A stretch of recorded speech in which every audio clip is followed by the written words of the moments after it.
सामाजिक न्याय पार्टी जनादेश ने उत्तराखंड के कोटद्वार निवासी मोहम्मद दीपक कश्यप के खिलाफ दर्ज कथित फर्जी मुकदमे को लेकर सरकार और प्रशासन पर तीखा हमला बोला।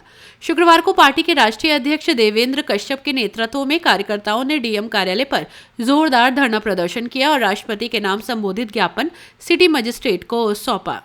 धरना स्थल पर राष्ट्रीय अध्यक्ष देवेंद्र कश्यप ने पूरे घटनाक्रम का सिलसिलेवार उल्लेख करते हुए आरोप लगाया कि 26 जनवरी को कोटद्वार स्थित बाबा क्लॉथ सेंटर, जिसे मुस्लिम समुदाय के एक बुजुर्ग संचालित करते हैं, उस पर बजरंग दल के कुछ कार्यकर्ता पहुंचे और दुकान का विरोध करते हुए माहौल बिगाड़ दिया। इस दौरान दुकान के समर्थन में पहुंचे मोहम्मद दीपक कश्यप के साथ अभद्रता और बदसलूकी की गई। देवेंद्र कश्यप ने आरोप लगाया कि मामला यही नहीं रुका। 31 जनवरी को करीब 200 से 250 बजरंग दल कार्यकर्ताओं ने दीपक कश्यप के घर पर धावा बोलते हुए उसके साथ मारपीट की। उन्होंने कहा कि हैरानी की बात यह है कि इतनी बड़ी घटना के बाद भी उत्तराखंड पुलिस ने हमलावरों पर कार्रवाई करने की बजाय उल्टा दीपक कश्यप के खिलाफ ही मुकदमा दर्ज कर दिया। उन्होंने इसे खुली गुंडागर्दी को प्रशासनिक संरक्षण बताते हुए मुकदमा तत्काल वापस लेने और दीपक कश्यप को सुरक्षा मुहैया कराने की मांग की। राष्ट्रीय अध्यक्ष ने इस दौरान 1 फरवरी को रविदास जयंती के दिन चरथावल थाना क्षेत्र के गांव घिस्सुखेड़ा में हुए विवाद का भी जिक्र किया। उन्होंने आरोप लगाया कि इस घटना में 2 नाबालिग बच्चों को गलत तरीके से फंसाया गया और उनके खिलाफ मुकदमे दर्ज कर दिए गए। इस संबंध में पार्टी के प्रतिनिधि मंडल ने वरिष्ठ पुलिस अधीक्षक संजय कुमार वर्मा से मुलाकात कर निष्पक्ष जांच की मांग करते हुए प्रार्थना पत्र भी सौंपा।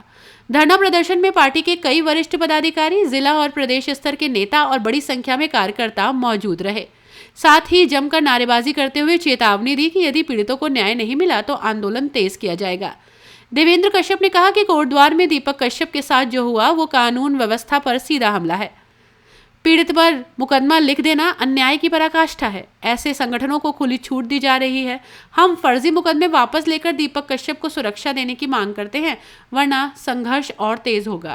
ये 2 घटनाएं अभी उत्तर प्रदेश में ताजा हुई है और एक घटना तो कोटद्वार की है। 26 जनवरी के दिन कुछ बजरंग दल के लोग गुंडागर्दी दिखाते हुए एक बाबा क्लॉथ सेंटर पर पहुंचे। तो हमारा मुस्लिम समुदाय का एक बुजुर्ग उस दुकान को चला रहा था, तो उन्होंने जबरदस्ती कहा इस बाबा नाम को हटाओ। तो एक दीपक कश्यप नाम का जिम चलाता है वहाँ, तो दीपक कश्यप जैसे ही गया कि भाई इसको बुजुर्ग को क्यों परेशान कर रहे हो, ये गलत है।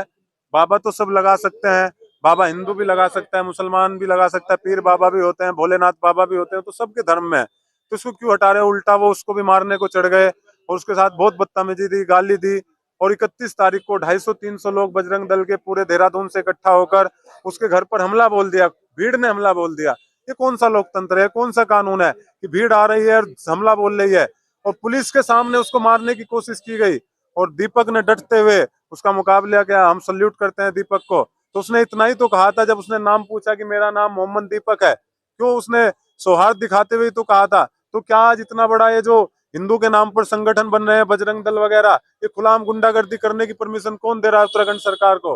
ये उत्तराखंड सरकार के नाक के नीचे हो रहा है, मुख्यमंत्री के नीचे हो रहा है। तो ऐसे मुख्यमंत्री जी को रहने का कोई हक नहीं है कि जो धर्म के नाम पर लोगों को लड़ाते हो। ऐसे गुंडों को बंद कर देना चाहिए, ऐसे गुंडों को जेल होनी चाहिए। और हम मांग करेंगे, उल्टा मुकदमा दीपक कश्यप पे किया गया, एक बहुत बड़ा अन्याय है। तो हम मांग करते हैं कि दीपक कश्यप के मुकदमे वापस हो और दीपक कश्यप को सुरक्षा दी जाए। और घिस्सुखेड़ा में भी 1 तारीख को रविदास जी की जयंती निकल रही थी, हमारे संत रविदास जयंती पर लोग पूरे सौहार्द से मना रहे थे। वहां पर डीजे की आवाज बहुत तेज थी, तो एक महिला को कश्यप समाज की हार्ट अटैक आ गया। तो वहां के परिजनों ने कहा कि भाई इसको आवाज को कम कर लो, आगे ले जाओ।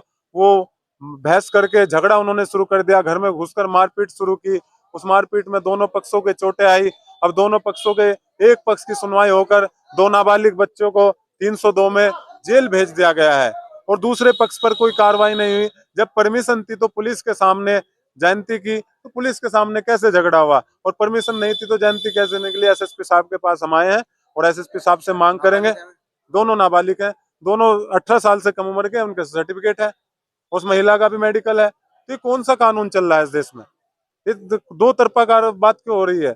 हम लोग मांग करेंगे कि तत्काल इस पे कार्रवाई हो और कार्रवाई होके दोषी भी दूसरे भी जेल जाए। और जो इन पर 307 गलत लगाई है और जो SC/ST एक्ट लगाया है वो भी हटाया जाए, क्योंकि ये जाति भी महार में है। 1891 में इनकी गिनती महार में हुई है और महार भी बाबा साहब अम्बेडकर की जाति के लोग हम भी SC में आते हैं, लेकिन सरकार की कलम की वजह से हमें सर्टिफिकेट ही तो नहीं मिल रहा।